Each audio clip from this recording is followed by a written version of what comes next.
अस्सलाम वालेकुम व्यूअर्स, मैं होमियो डॉक्टर हुमा चिश्ती अपने चैनल पे आपको खुशामदीद कहती हूँ। आज का टॉपिक जो मैंने चूज़ किया है वो हेपेटाइटिस है और ये मर्ज़ आजकल बहुत ज़्यादा देखने में आ रहा है। बहुत सारे पेशेंट क्लिनिक पे हेपेटाइटिस के प्रॉब्लम के साथ आते हैं। हेपेटाइटिस को जानने के लिए सबसे पहले याद रखिए कि ये डिज़ीज़ लिवर से रिलेटेड है। HEPA mean liver and itis mean inflammation, means कि लिवर की इन्फ्लामेशन, जिगर में सोजिश हो जाने से हेपेटाइटिस हो जाता है।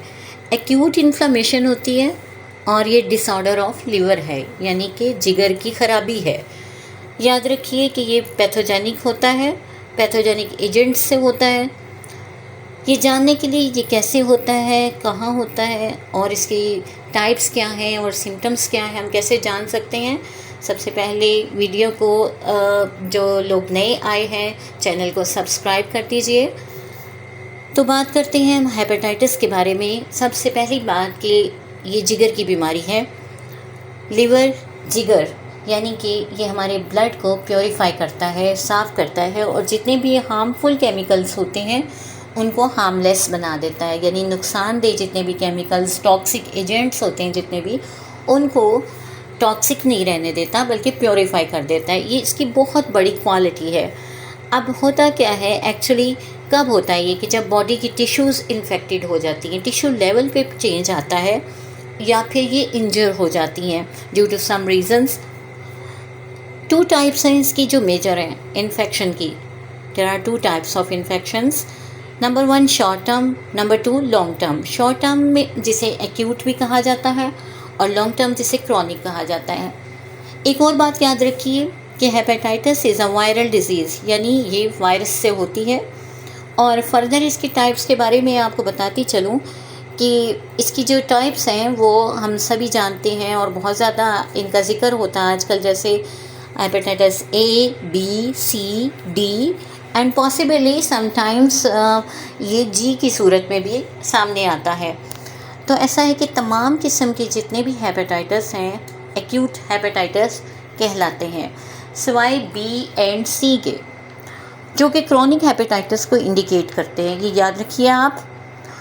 अब मैं आपको इसके इंक्यूबेशन पीरियड के बारे में बताती हूँ कि जब हेपेटाइटिस होता है तो ये 2 to 6 वीक्स जो है इसका इंक्यूबेशन पीरियड होता है, यानी इतने टाइम तक रहता है। हमें ये पता होना चाहिए कि हमारे पास जब पेशेंट आता है हेपेटाइटिस का तो उसकी क्या सिम्टम्स होती हैं।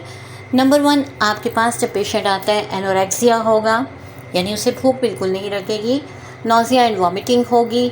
इसके अलावा एबनॉर्मल डिस्टेंशन ऑफ एब्डोमेन, यानी पेट में बिला वजह डिस्टेंशन होगी, तनाव होगा, फुलाव होगा, अकड़ाव होगा, ठीक है। और फिर ये कि पेन एंड टेंडरनेस होगी अंडर द कोस्टल मार्जिन, यानी पसलियों के बिल्कुल नीचे दाएं तरफ जिगर के पास पेन फील करेगा पेशेंट, यहाँ तक कि हाथ लगा के आपको बताएगा कि डॉक्टर साहब मुझे यहाँ पर दर्द होता है, यहाँ पेन फील करता हूँ मैं। इसके अलावा पायरेक्सियल पेशेंट्स भी आपके सामने आ सकते हैं, यानी उनको फीवर भी हो सकता है और ये अगर हो जाए तो 3 to 7 डेज़ अप्रॉक्सीमेटली रहा करता है। फिर रेयरली ऐसा भी होता है कि समटाइम आपके पास पेशेंट आते हैं वो स्किन रैशेस लेकर आते हैं, क्योंकि लिवर का अफेक्शंस आप जहाँ भी देखेंगे, लिवर का कोई भी डिसऑर्डर होगा वहाँ पर स्किन जो है अफेक्टेड नज़र आती है। ये बहुत से केसेस में देखा गया है। इसके अलावा आर्थराल्जिया भी होता है, समटाइम आर्थराइटिस के साथ भी आते हैं पेशेंट। इसी तरह मेनिंजिज्म के साथ आते हैं।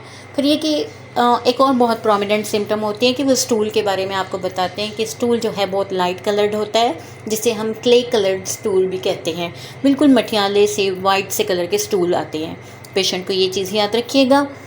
कुछ फिज़िकल सिम्टम्स होती हैं कि जिन्हें लेके पेशेंट आपके पास आता है और वो है हेपेटोमेगाली।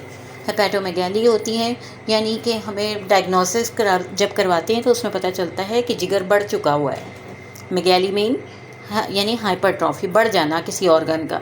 इसी तरह हेपेटिक टेंडरनेस, जैसा कि मैंने पहले भी जिक्र किया कि जिगर में दुखन होती है, हेपेटिक एरिया में पेन फील होती है। इसी तरह बिलिरुबिन होता है जो यूरिन में बहुत ज़्यादा बढ़ जाता है और ये टेस्ट में आ जाता है एंजाइम्स और बिलिरुबिन। फिर ये कि जॉन्डिस डेवलप कर जाता है और रैपिडली ये बहुत तेज़ी से होता है। फिर कुछ देर पेशेंट को लगता ये है, जब जॉन्डिस हो जाता है ना, हेपेटाइटिस के बाद जब जॉन्डिस होता है, फिर पेशेंट को ऐसा लगता है कि वो ठीक हो गया है, मगर तब तक स्प्लीन और लिवर इनलार्ज्ड हो चुके होते हैं। और इसके अलावा नेक के राइट साइड को अगर आप देखेंगे ना, तो आपको लिम्फ नोड्स भी समटाइम्स मिलेंगे। तो याद रखिए कि जॉन्डिस 2 हफ्ते तक रहा करता है अमूमन, और उसके बाद ठीक हो जाता है।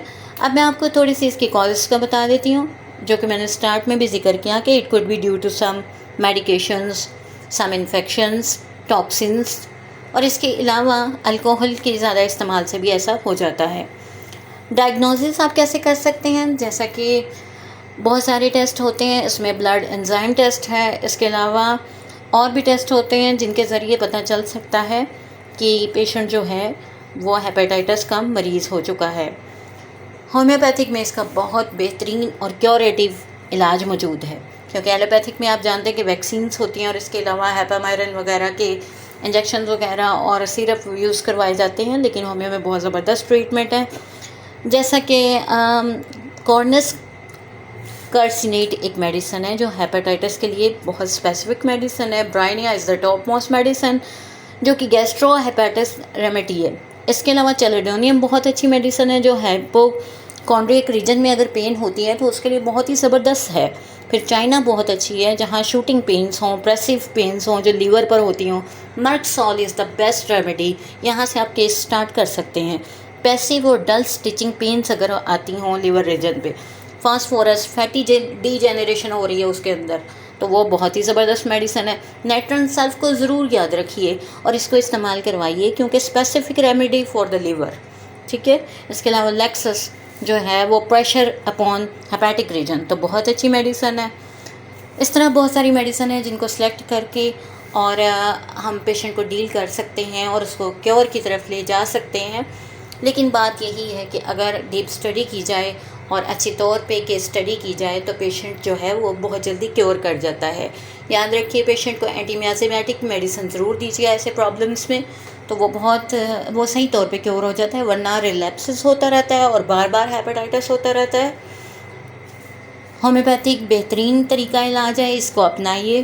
वीडियो को लाइक कीजिए, शेयर कीजिए, और अगर कोई टॉपिक जिस पे आप इंफॉर्मेशन चाहते हैं तो ज़रूर मेंशन कीजिए कमेंट सेक्शन में, ताकि उसके ऊपर भी वीडियो बनाई जा सके और इस बारे में आपको इन्फॉर्मेशन दी जा सके। आज के लिए इतना ही, नेक्स्ट किसी टॉपिक के साथ